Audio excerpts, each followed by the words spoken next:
Exciting হচ্ছে দিন। তো আমরা রুম এখনো পাইনি, কিন্তু ওয়াশরুমটা ছিল খুব সুন্দর আর ম্যানেজমেন্টটাও বেশ ভালো। তো আমাদের ওয়াশরুমেই আমরা গিয়ে চেঞ্জ করে আবার রেডি হয়ে গেছি। তো এখন কিছুক্ষণ এই যে এই গেটাতে চলে যাচ্ছি আমরা মোহনাতে, গিয়ে ওখানে কিছুক্ষণ ঘুরবো থাকবো। আশা করি 11টার মধ্যে আমরা রুম পেয়ে 11টার সময় আমরা 11টার মধ্যে চলে আসবো। তার আগে কিছু খাওয়া দাওয়া করবো, করে চলে আসবো, এসে রুম পেয়ে যাবো। তো তারপরে দেখা যাবে আরও কী কী করি আমরা। আমার দিদি আর হচ্ছে আমার বোনি, আমি আর তো হচ্ছে ওরা উঠে পড়েছে, বরেরাও রয়েছে। তো সবাই মিলে আমরা যাচ্ছি হচ্ছে এখন মোহনা। তো এই যে আমরা উঠে পড়েছি আমাদের সেই বিখ্যাত যানবাহনে, আর রোদের জন্য এসব টুপি সানগ্লাস নিয়েছি, তাতেও কিছুই হচ্ছে না। তো দেখা যাক কতটা ট্যান পড়ে মুখে। আমরা এখন চলে এসেছি নিমন্ত্রণ হোটেল অ্যান্ড রেস্টুরেন্টে। এখানেই করবো আজকে আমাদের ব্রেকফাস্ট। দেখলাম যে এখানে এরকম বাইরেটাতে সমস্ত কিছু এই যে গরম গরম ভেজে দেওয়া হচ্ছে, লুচি, কচুরি, পরোটা, যা বলবে সমস্ত কিছু আছে। আর ভেতরে হচ্ছে বসার জায়গা আছে। তো আমরা এখানেই চলে এসেছিলাম, কারণ এত সকালে আমরা আর দোকান পাইনি। তো খাবারটা যখন এলো দেখলাম সত্যিই বেশ গরম গরম একদম ভেজে দিয়েছে। আর বেবিরা তো লুচি আর কচুরি পেয়ে খুবই খুশি। এই যে বেবি নিয়েছিল লুচি আর আমরা সবাই নিয়েছিলাম কচুরি আর আলুর পরোটা। তো এই যে দেখতেই পাচ্ছ সবাই খুব মানে এত খিদে পেয়েছে, সারা রাতে জার্নি করে এসেছে, তো সবার কাছে এটা এখন অমৃত। তো আমিও খেতে শুরু করলাম। আর সত্যি কথা বলতে কচুরিটা ছিল খুবই ভালো। এই যে দেখতে পাচ্ছ কি সুন্দর নরম আর একদম গরম গরম যেহেতু সার্ভ করা হচ্ছে, আর তার সাথে এই চাটনিটা দিয়ে খেতে লাগছিল খুবই ভালো। তো আমরা সমস্ত কিছু এগুলো খাওয়া দাওয়া করলাম। আর তার সাথে তারপরে একটা নিয়েছিলাম হচ্ছে এই যে আলুর পরোটা। আলুর পরোটাটাও খুব ভালো খেতে ছিল, তবে আমি রেকমেন্ড করবো কচুরিটার জন্য, কেননা কচুরিটা বেশি ভালো লেগেছে আমার আলুর পরোটাটার থেকেও। খাবারগুলো খেয়েছিলাম আমরা খুবই স্যাটিসফাইড। খাবারের কোয়ালিটিও যেরকম ছিল ভালো, আর প্লাস হচ্ছে দামটাও ছিল খুবই রিজনেবল। তো খাওয়া দাওয়া করে পেট পুজো করে আমরা তো রীতিমতো এখানে একটু ক্লান্ত হয়ে গেছিলাম, ভাবছিলাম এসি চলছে এখানে একটু ঘুমিয়ে নিলে কেমন হয়। তো তারপরে আমরা চলে গেলাম মোহনার উদ্দেশ্যে। তো এই যে দেখতে পাচ্ছ এই যে জায়গাটা যেটা তৈরি হচ্ছে, এটা পুরীর যেরকম জগন্নাথ মন্দির আছে সেই আদতে পুরো জিনিসটা তৈরি হচ্ছে। এটা এখনও হচ্ছে ওয়ার্ক ইন প্রোগ্রেসে আছে। আর কয়েক মাস পরেই কিন্তু আমরা এখানে একটা দীঘাতে মিনি পুরীর কিন্তু একটা স্বাদ পেয়ে যাব। এই যে দেখতে পাচ্ছ কত বড় কমপ্লেক্সটা জুড়ে হচ্ছে এই পুরো প্রজেক্টটা তৈরি হচ্ছে। তো তারপরে হচ্ছে আমরা আবার সেই ভ্যানোতে করেই যাচ্ছিলাম। এই যে দেখতে পাচ্ছ আমরা যেহেতু পেছন দিকটায় বসেছি, তো রাস্তার অপোজিটটা দেখাচ্ছে, আর রাস্তাটা দুধার দিয়ে গাছ আর মাঝখান দিয়ে এই রাস্তাটা দেখতে লাগছিল খুবই ভালো। তারপরে খানিকটা যেতে না যেতেই দেখতে পেয়ে গেলাম এরকম সমুদ্রের খোঁজ। তো এই যে দেখতে পাচ্ছ মাঝখান দিয়ে হচ্ছে রাস্তার ধার দিয়ে হচ্ছে এরকম উত্তাল সমুদ্র, দেখতে লাগছিল অত্যন্তই ভালো। তারপরে একদম মোহনা এসে গেলাম। এখানে একটা জিনিস হচ্ছে, যে সমস্ত গাড়িগুলো আসছে তাদের থেকে এই যারা হচ্ছে এখানে মাছের যে একটা ব্যবসায়ী সমিতি আছে, তারা হচ্ছে 10 টাকা করে এরকম একটা কুপন নিচ্ছে। তো আমরা এই সমস্ত কুপন কেটে ভেতরে চলে গেলাম। আর এই যে দেখতে পাচ্ছ মোহনাতে এসেই দেখতে পেয়ে গেছিলাম প্রচুর রকমের মাছ। আর বাঙালিদের তো মাছের প্রতি একটা দুর্বলতা রয়েছে। এই যে দেখতে পাচ্ছ পমফ্লেট, চিংড়ি, ভেটকি, পাবদা, কাঁকড়া, মানে কি নেই, গলদা চিংড়ি, বাগদা চিংড়ি, আর যে মাছের রানী, ইলিশ, সবই রয়েছে এখানে। তো এখানে বলা হচ্ছিল যে ওনারা হচ্ছে আমাদের একদম আইস বক্সে করে হচ্ছে প্যাক করে হচ্ছে মাছ দিয়ে দেবে।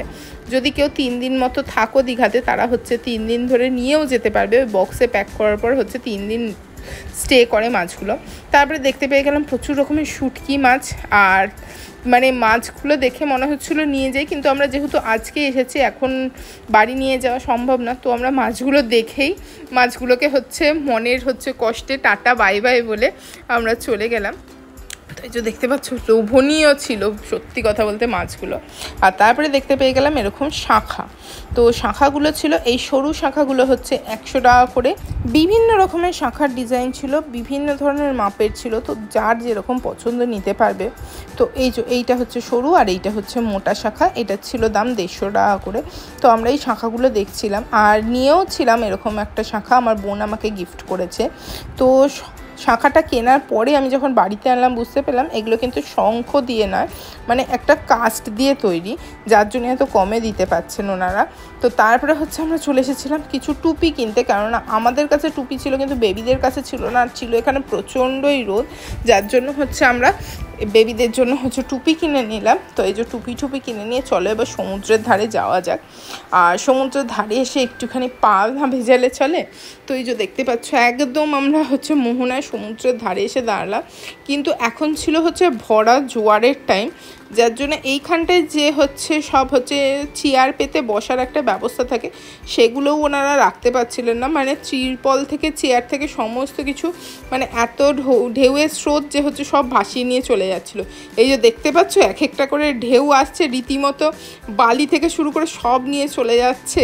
আর আমাদের অবস্থা মানে জাস্ট এই পা ভেজাতে এসে আমরা পুরো ভিজে গেছি।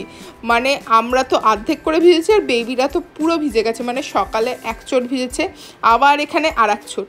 তো ছেড়েই দিলাম ওদেরকে, আর আটকে রেখে লাভ নেই। যখন ভিজেই গেছে একটুখানি বসে বালিগুলো ঘাঁটুক, কেননা এগুলো করতে কিন্তু বাচ্চাদের খুবই মজা লাগে। যখন আমরাও বাচ্চা ছিলাম আমরাও কিন্তু এগুলো করতাম, আর এগুলো সত্যিই করতে খুব ভালো লাগতো। তো এই যে দেখতে পাচ্ছ দুজনে মিলে একদম বালি ফালি নিয়ে কাদা ঘাঁটাঘাঁটি শুরু করে দিয়েছে। মানে যা তা অবস্থা দুজনেরই। মানে শুধুমাত্র যে ওরা হাতে পায়ে মেখেছে তা না, ব্যাগ জামা কাপড় টুপি সবেতে বালিতে ভর্তি। আর তারপরেই দেখতে পেয়ে গেলাম এরকম লাল কাঁকড়ার হদিশ। এই যে আমরা একটা লাল কাঁকড়া ধরেও ছিলাম, তো একে ধরে কিছু ফটোশ্যুট করা হলো। তারপরে এই যে দেখতে পাচ্ছ প্রচণ্ড ঢেউয়ের মানে উত্তাল ঢেউ আসছিল, যার জন্য আমরা ফিরে গেলাম হোটেলে। কেননা এত ঢেউয়ের মধ্যে বাচ্চাদেরকে নিয়ে দাঁড় করিয়ে রাখা সম্ভব না, আর ওরা গেছিলো পুরোটাই ভিজে, যার জন্য আমাদেরকে খুব তাড়াতাড়ি হচ্ছে এখান থেকে চলে আসতে হলো হোটেলে। তো এখন মোটামুটি হচ্ছে টাইমও হয়ে গেছে, ভাবলাম এখন যদি হোটেলে চলে যাই আমরা রুমও পেয়ে যাব। তো চলো তোমাদেরকে এখন হোটেলের পুরো ভিউটা দেখাই। তো এই যে ফার্স্টেই তোমরা ভোরবেলায় দেখেছিলে যে হোটেলের এটা হচ্ছে এন্ট্রেন্স, চলো এবার ভেতরটা দেখাই। তো শুরু করছি সিদ্ধিদাতা গণেশকে দিয়ে। এই যে লবিটা যেটা ছিল সেখানে একটা হচ্ছে এরকম গণেশ ঠাকুরের মূর্তি ছিল, আর তার নিচে ছিল এরকম আর্টিফিশিয়াল পদ্ম দিয়ে একটা খুব সুন্দর করে ডেকোরেশন। তাছাড়াও ছিল এখানে এইটা হচ্ছে রিসেপশনটাও খুব সুন্দর করে সাজানো। এখানে হচ্ছে check in time check out time সমস্ত কিছু মেনশন করা আছে। আর তার সাথে ছিল এরকম সুন্দর একটা রয়্যাল চেয়ার, আর ছিল একটা সুন্দর বড় হচ্ছে এরকম ডাইনিং এরিয়া। তো আমাদের যেতে না যেতে দেয়া হয়েছিল এরকম ম্যাঙ্গো পান্না ওয়েলকাম ড্রিঙ্কস, যেটা আমাদের খুবই দরকার ছিল।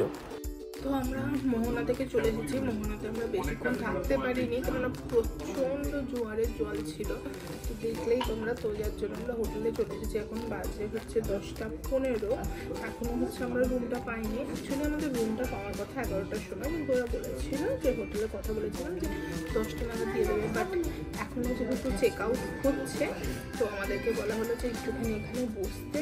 আমাদেরকে এখন একটা ওয়েলকাম ড্রিঙ্কস দেওয়া হয়েছে, তো আমরা এখন এটাই খাচ্ছি। একটু রিফ্রেশমেন্টেরও দরকার আছে, যা রোদে বেরোলাম, তো এখন খাই। বেশ ভালো খেতে ম্যাঙ্গো পান্না। এরপর আমরা প্রায় 11:15 নাগাদই রুমগুলো পেয়ে গেছিলাম। তো আমাদেরকে ওনারা বললেন চলুন আপনাদের রুমে নিয়ে যাব। তো আমাদের লাগেজ হচ্ছে ওনারাই আমাদের রুমে পৌঁছে দিয়েছিলেন, ওনাদের অ্যাটেন্ডেন্টরাই সমস্ত কিছু পৌঁছে দিয়েছিলেন। আর আমরা এই যে লিফটে করে চলে যাচ্ছি। তো লিফটটাও ছিল খুবই সুন্দর। এই যে দেখতে পাচ্ছ পুরো এরকম গ্লাস ভিউ ছিল, আর পেছনে ছিল একটা সুন্দর মিরর। তো আমরা চলে এসেছি, আমাদের ফার্স্ট ফ্লোরেই ছিল হচ্ছে রুমগুলো। তো এই যে দেখো ওনারা লাগেজ নিয়ে চলে এসেছেন।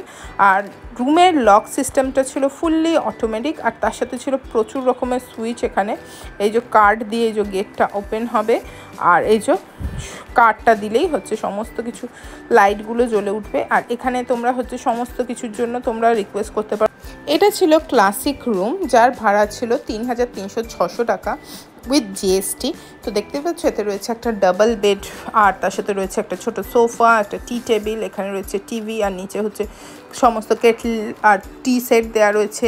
এখানে রয়েছে একটা সুন্দর মিররের নিচে হচ্ছে সমস্ত প্লাগ পয়েন্ট রয়েছে, একটা আলমারি রয়েছে। তো সমস্ত কিছু মিলিয়ে রুমটা ছিল খুবই সুন্দর। আর তাছাড়াও রয়েছে হচ্ছে একটা ব্যালকনি। চলো তোমাদের ব্যালকনিটাও দেখিয়ে দিই, এটা না দেখালে হয়। যে কোনো রুমের সৌন্দর্য কিন্তু একটা ব্যালকনি থেকেই আসে। তো এই যে উল্টো দিকে আরও হচ্ছে সুন্দর সুন্দর হোটেলগুলো দেখা যাচ্ছিলো এই রুমটার থেকে ভিউটা। আর এখানে দুখানা চেয়ারও দেওয়া ছিল, তো সমস্ত কিছু ছিল একদম খুবই হচ্ছে পলিশড ওয়েতে জিনিসগুলোকে করা। তো এখানে বসে যদি কেউ চায় তো হচ্ছে রুমের হচ্ছে বাইরের রাস্তার ভিউটাও নিতে পারে। তো চলো, আর এবার হচ্ছে এই রুমটার আর একটা যেটা মেন জিনিস, এই বাথরুমটা, চলো সেটাও তোমাদের দেখিয়ে দিই। এই যে এইটা হচ্ছে বাথরুম, আর গ্লাস ডোর ছিল, এখানে একটা বড় হচ্ছে মিরর রয়েছে, তার নিচে বেসিন, এখানে সমস্ত কিছু ওনারা টয়লেট্রিজও দিয়েছিলেন, সাবান, টুথব্রাশ, পেস্ট, সমস্ত কিছু। আর এটা হচ্ছে এখানে শাওয়ারের ব্যবস্থা। আর যেটা হচ্ছে সমস্ত কিছুর থেকে আলাদা ছিল সেটা হচ্ছে এখানের এই কার্টেন পর্দাওয়ালা বাথরুমের হচ্ছে সিস্টেম। তো এটা হচ্ছে সচরাচর আমাদের এখানকার হোটেলগুলোতে দেখা যায় না, একটু পলিশ হোটেলেই দেখা যায়। তো সেরকমই ছিল, এই যে দড়িটা দিয়ে হচ্ছে কার্টেনটা তোলা যাবে। তো পুরো হচ্ছে গ্লাস ভিউ ছিল হচ্ছে বেডরুম থেকে বাথরুমে।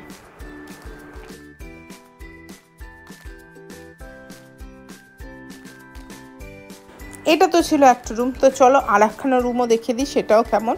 তো এটা যেহেতু ছিল ক্লাসিক রুম, আর একটা নিয়েছিলাম আমরা ট্রিপল বেডরুম। তো এই যে এইটা হচ্ছে সেইটা। আর এই যে যেই সুইচের ফাংশনগুলো বলছিলাম, এখানে ডোরবেল থেকে সমস্ত কিছু রয়েছে। তো এই যে গেটটা ডোরবেল দিয়ে হচ্ছে ওপেন করা যাবে। আর হচ্ছে সমস্ত কিছু লন্ড্রি থেকে সমস্ত কিছুর এই যে তোমরা রিকোয়েস্ট করতে পারো, ডু নট ডিস্টার্ব, ক্লিনিং, সমস্ত কিছু ছিল এইখানে। ফুললি অটোমেটিক যাকে বলে, লক সিস্টেম। তো এই যে দেখো দরজাটা আমি বেল বাজিয়ে হচ্ছে দরজাটা ওপেন করতে বললাম। তো এই যে দরজাটা ওপেন করার পরে এই যে এইরকম ছিল রুমটা। এখানেও রয়েছে মিরর থেকে শুরু করে সমস্ত কিছু। আর ট্রিপল বেডটা ছিল এরকম, একটা ডাবল আর হচ্ছে একটা সিঙ্গেল। আর ওই সাইডে সোফা রয়েছে, সাইডে হচ্ছে বেড সাইড টেবিল। এখানেও ছিল সেম জিনিস, ওই ফুল গ্লাস ভিউ হচ্ছে বাথরুম। এখানে রয়েছে টিভি, এখানে রয়েছে মিরর।